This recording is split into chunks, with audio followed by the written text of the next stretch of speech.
The CNBC app. Global market news in one place. Customizable sections and personalized alerts. Stocks tracking, interactive charts and market insights all in your hands. Stay connected. Stay informed. Download the CNBC app today.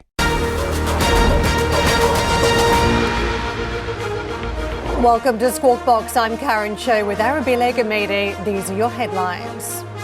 US inflation comes in hotter than expected, holding the 10-year Treasury yield above 4% as Atlanta Fed President Raphael Bostic weighs a pause at next month's meeting.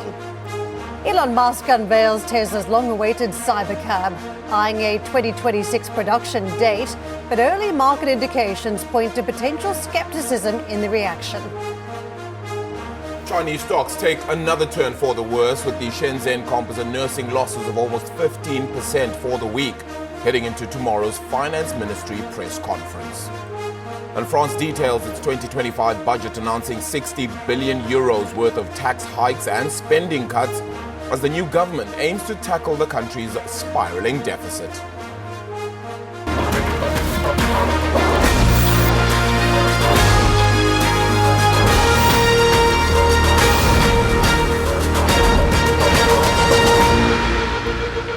It was going to be a big data point, the CPI numbers yesterday after we had the non-farm payrolls report the other week, which rattled the markets and just caused a few market participants to question the sort of positioning they had in the marketplace. And in case we're setting up for a change in terms of jumbo-size rate reductions being followed up by more, what we've got in the data yesterday, just a little bit of indigestion, I think. Yeah. The market now looking at this number and saying, are we set for a 25 basis point reduction, or are we talking about a pause? And, Bostic's comments are quite a mile away from a 50 basis point rate reduction, no matter how the Fed was keen to sell that. Market right now, right? According to CME Fed funds, there isn't even a chance of a 50 basis point cut coming in the next print.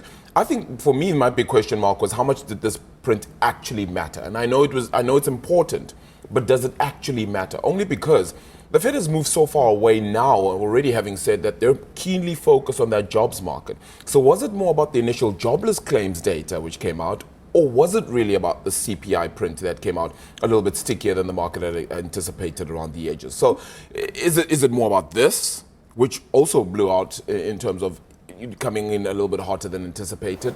Or was that CPI print really important? It's all of it, isn't it? It's all the pieces. Yeah. And the market at this point, I think, if we talk about the bond market, is struggling to calibrate the extent of the reductions and pricing this into the curve. I think that's where some of the pain points have felt. Interesting to see that the market also came off a little bit yesterday, which you would think would be the right course of action if you've got a question mark over the macro, but also setting up for earnings season. We don't really know what type of a mixed bag we're going to get from corporate. So you'd think that would make sense to pull back. We finally had a slight pullback from the record levels. And of course, the Chinese data. That has been all important for the external demand story, and that is coming out tomorrow as everybody's trying to log off for the weekend. Yeah, and you're quite right about that corporate side. I think that's the side that I'm also very interested in, because as the banks begin to showcase their numbers now, is this going to be a clear sign that indeed things are beginning to peter off a little bit, particularly that net interest income flow? Is their investment banking side still managing to hold things up on around the edges for those corporates? Or is there now just beginning to have this turn now where the economy is softening, and so too are the lenders, so too retailers a little bit more. Making it hard to time, though, in terms of those net interest margins, if we can't work out where rates are going at what particular point. And let's get to the inflation numbers, because US inflation came in above expectations in September, rising 2.4%, but posting its smallest annual increase since early 2021. CPI grew 0.2% on the month, with food prices driving the gains. US weekly jobless claims hit a 14-month high, jumping 33,000 over the week. However, that figure is clouded due to the fallout from Hurricane Helene and an ongoing strike at Boeing factories. Atlanta Fed President Raphael Bostic has suggested he would be happy to forego a rate cut in November if the data supported it. Bostic described choppiness in recent data as a reason to pause at next month's meeting, but said he could also see a case to cut rates in the two remaining FOMC meetings this year. The voting member added that he had penciled in one more 25 basis point cut for the rest of the year in September's meeting. Speaking to CNBC, Chicago Fed President Austin Goolsbee, a non-voting member this year, said the FOMC needs to remember its dual mandate.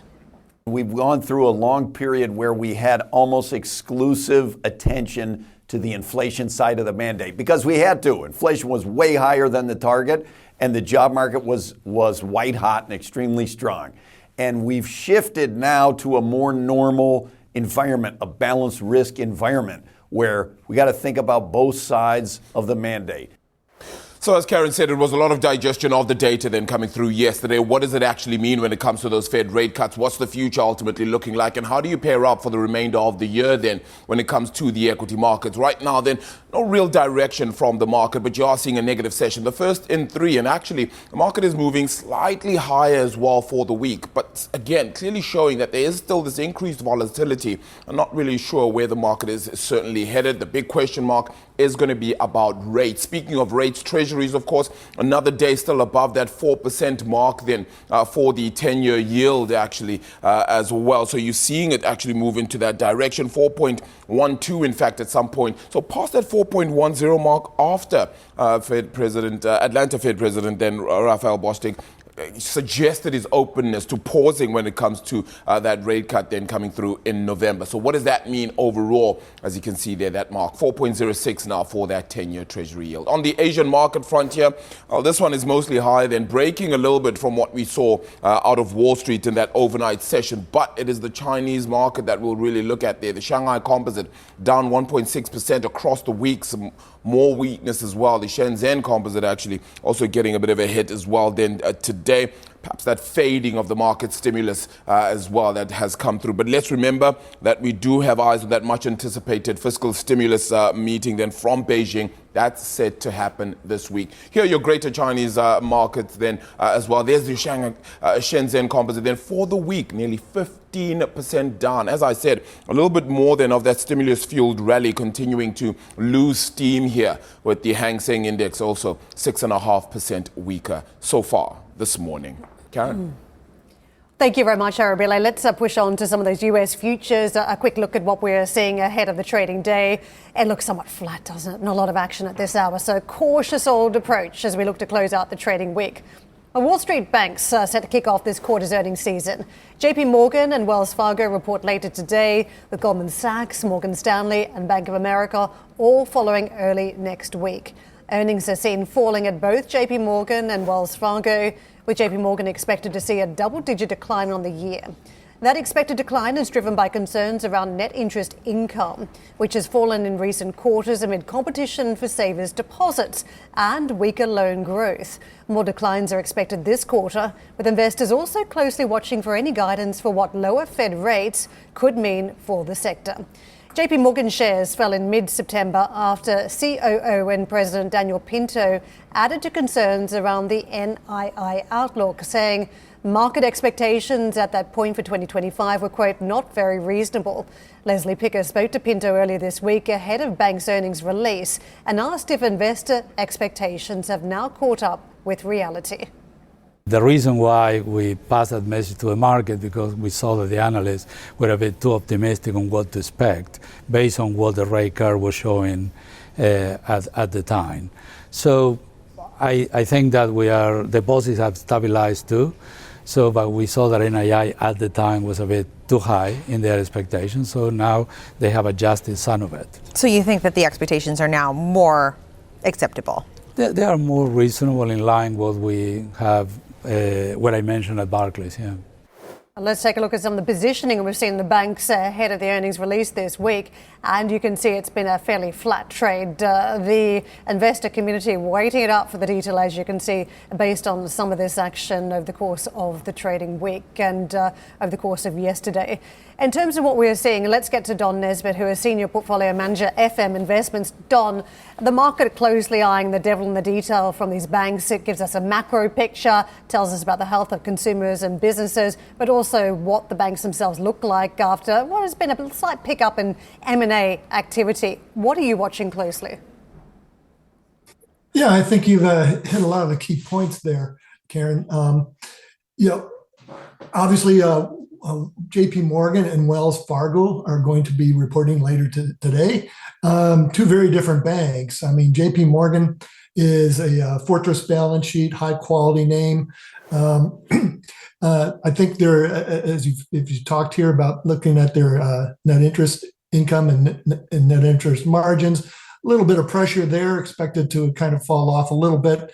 But that's because they're heavily into kind of the construction and industrial type loans with a variable rate, and they're more adversely affected. Banks like regional banks who have a lot of real estate on their loans, they should be helped out a little here by the lower rates and the steepening curve. The whole sector, by the way, should be helped out by the steepening curve. This is something we've been waiting for years. As interest rates have come down on the front end, I think we've got a record inverted yield curve here for several years. And as that comes down, that should benefit banks. Of course, the other flip side of that is the economy itself. The consumer seems to be doing okay, as you talked about earlier. The jobs picture is still very healthy. You get a lot of choppiness in the data that you've been talking about between inflation, jobs, and so forth, and you can expect more of that, more volatility. But if we do get that soft landing, if we do get that further decreases in the front of the curve, we can expect to see the banking sector do very well. Let me pick up on that point then around the front end of the curve. Does it matter if we don't get follow-up rate reductions from here? I mean, the market was sold a narrative 50 basis points. It's not an emergency move, but it is a move to bring us back closer towards some sort of neutral rate, and there should be follow-up rate reductions. Now, the hot data has one of the Fed members at least suggesting maybe a pause is the state of play. Does that complicate the appetite for loan growth from here? Well, it certainly will inhibit further loan growth, but look at the flip side of this. If the Fed's holding the rates higher, that's because the economy is going to be stronger. It's two sides of the coin here. The other thing is, the markets, and you look at futures right now, and you look over them at the beginning of the year, the Fed fund futures have been looking for cuts over the last year. I think at the beginning of the year, there was something like 6 to 8 cuts priced into that futures curve, and it's continually getting pushed back here. The economy continues to still hum along with GDP growth around 3%. So, things aren't too bad. So obviously there's growth that you're looking at. The other key metric here when you're looking at banks is valuation. When you look at the S&P 500 from the U.S. perspective here, you're looking at earnings growth, right? And earnings growth are expected to be a little bit over 10% for this year, 2024, and in 2025, about 16%. That's a pretty high figure given the long-term average is 8.5%. What we're worried about is some of these expectations are going to have to come down for growth. And I said, the growth is one side. The other side is valuation. When you're looking at the S&P 500, the banking and energy sectors, actually the financials and the energy sectors, are your most attractively priced sectors at this time. But interestingly enough then, Don, banks are the only industry in the financial sector that is expected to report a year-on-year decline, right? Plus minus 12% according to FactSet. Is that the clearest sign of what is a weakened economy here? At the same time, aren't these banks perhaps waiting for this time, particularly because they've got a lot more firepower within their balance sheets for things like loan originations? Yeah, exactly. And as I said, it's been kind of waiting for Godot as we've been watching this banking sector over the past year and waiting for these rates to come down and to get a steeper curve, which is obviously going to benefit the banks. But as I said, the flip side is if we're not going into a recession, hopefully, loan growth can pick up from this point. And even with kind of the unfavorable curve, they can still manage to grow their profits. And as I said, some of the more liability type of exposed banks like regionals with their real estate, they've been able to benefit from the decrease. Of course, that last year as interest rates went up, last 2 years that basically has peaked at least, and yet that previous headwind might be a tailwind as rates come down. Don, we appreciate your time today. Thank you so much for staying up to speak with us. Don Nesbitt, Senior Portfolio Manager, FM Investments. Now, BlackRock is also due to report before the bell today. We'll be hearing from the chairman as well as CEO Larry Fink. That's happening at 2:30 London time. We're going to talk about Tesla. It has unveiled its Cybercab as part of its delayed We Robot event in Burbank, California. CEO Elon Musk said the vehicle will begin production in 2026, with the caveat that he tends to be optimistic with timeframes.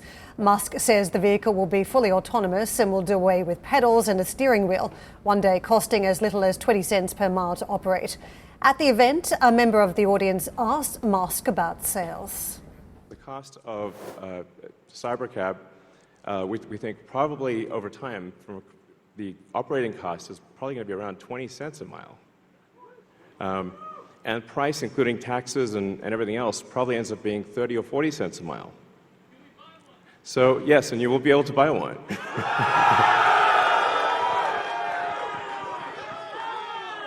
Yes, exactly. And we expect the cost to be below $30,000.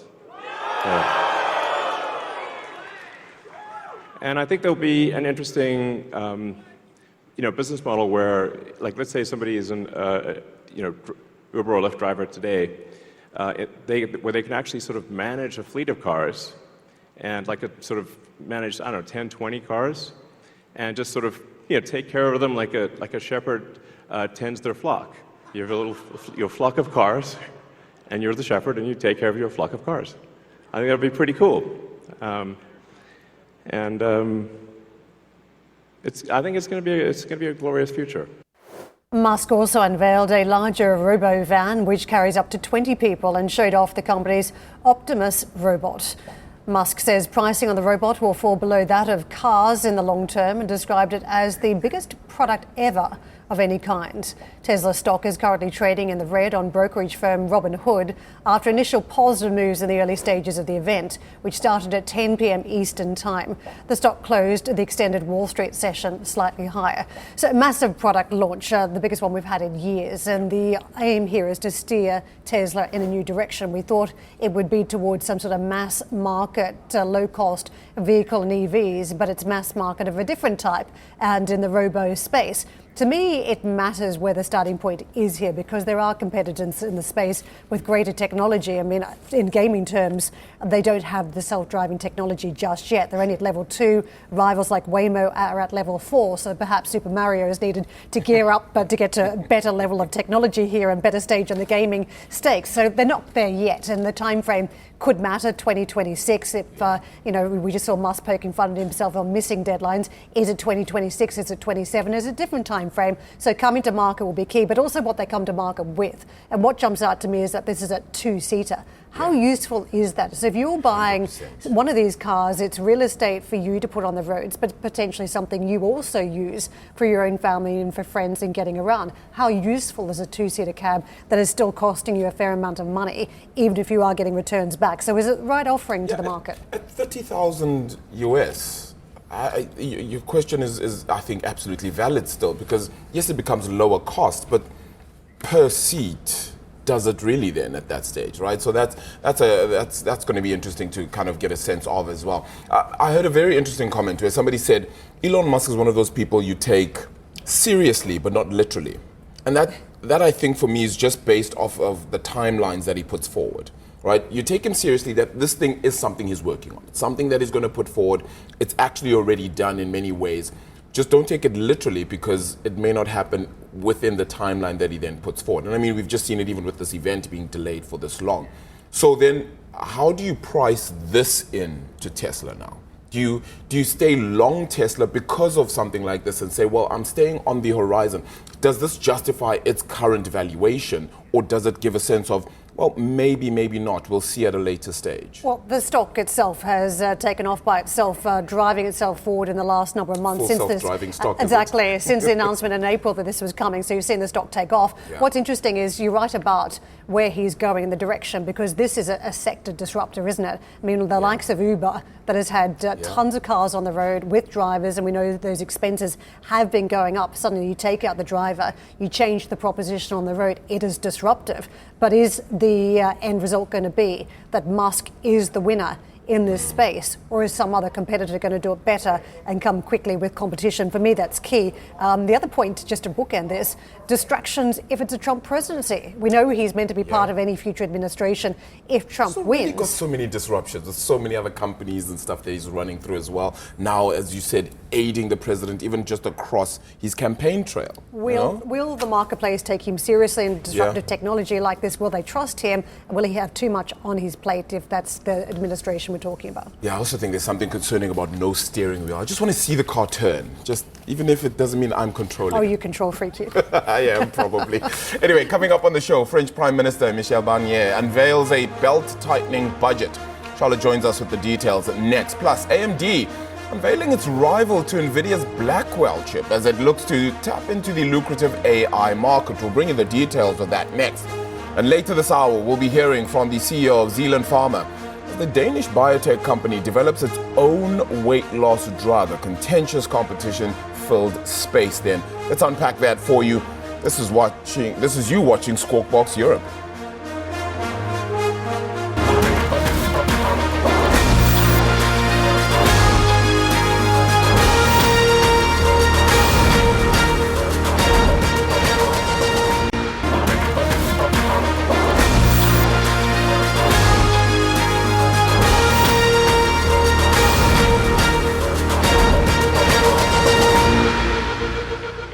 ECB chief economist Philip Lane warned policymakers that the central bank may need to ramp up the pace of interest rate cuts should their economic projections prove too optimistic. That's according to minutes from September's meeting.